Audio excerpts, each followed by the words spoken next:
Bonsoir à toutes, bonsoir à tous. Donc je n'ai pas de grandes nouvelles comme Steven a annoncé, mais je vais plutôt partir vers le social.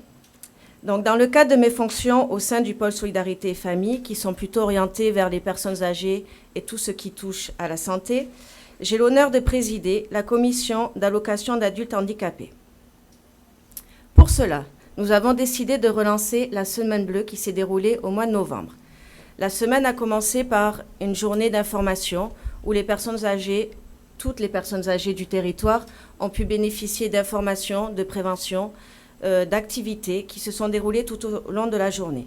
Puis tout au long de la semaine, il y a eu des activités culturelles, des activités touristiques, et les aînés ont pu finir la semaine avec un thé dansant où le président a offert une danse to each and every woman in the place.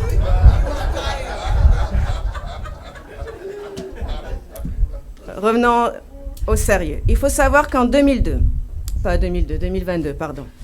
232 bénéficiaires ont pu avoir l'allocation de personnes âgées, ce qui représente environ 3,5 millions d'euros. 54 bénéficiaires ont eu la prestation compensatoire de handicap, ce qui représente 610 000 euros. En 2023, nous continuerons à travailler dans ce sens et nous travaillerons aussi sur la semaine du handicap, mais aussi la semaine bleue pour les personnes âgées. Pour continuer sur les personnes âgées, je vais vous parler quelques secondes de l'EHPAD. Au niveau de l'EHPAD, où je suis présidente du conseil d'administration, nous avons écouté et entendu la parole des usagers, de leurs familles, ainsi que les salariés du centre de l'EHPAD.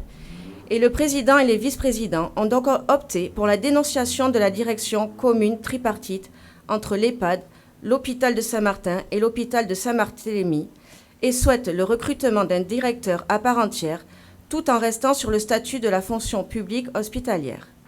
Les modalités de financement resteront les mêmes, c'est-à-dire un cofinancement collectivité et ARS. Le conseil d'administration a donc dénoncé le 9 mars 2023 cette direction commune autonome. Notre demande, comme vous l'avez compris, sera d'avoir un directeur avec une expérience et ou une formation dans le médico-social. La nomination du directeur est à la charge de l'ARS avec l'avis du conseil d'administration de l'EHPAD. N'oublions pas que l'objectif de cette mandature sera d'accompagner les travaux de réhabilitation de l'actuel EHPAD afin d'améliorer la qualité de vie des résidents et celle des professionnels à hauteur d'environ 600 000 euros qui seront financés par l'ARS et en attendant le projet de construction du nouvel EHPAD. De veiller à l'entretien du bâtiment puisque la collectivité récupère son bien immobilier en mai 2023. Enfin, un focus particulier sera mis sur l'animation et l'accompagnement médical des personnes âgées. Dans le projet de construction du nouvel EHPAD, il y aura aussi 850 mètres carrés qui seront réservés à l'association Coralita, qui s'occupe des enfants handicapés et des adultes handicapés, pour l'accueil du CESAD, service d'éducation et de soins à domicile, du CAMS, pour le dépistage des enfants porteurs de handicap, et du SAMSA, pour les personnes handicapées adultes.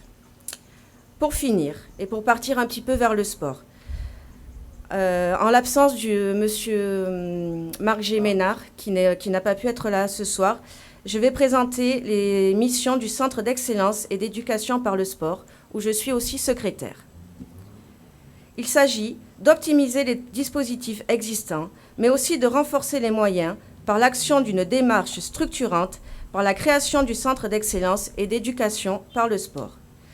Le CES permettra aux acteurs du monde sportif de s'orienter grâce à une gouvernance du sport local, de collaborer et ainsi améliorer la performance sportive du territoire.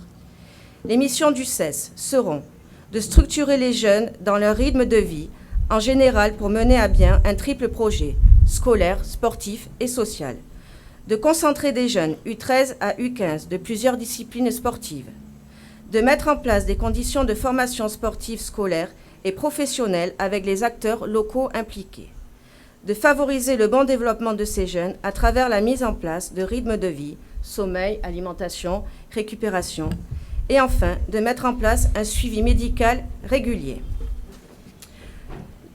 Cela donnera la possibilité aux jeunes Saint-Martinois de poursuivre leurs rêves sportifs en intégrant des structures d'entraînement d'accès à la performance de haut niveau.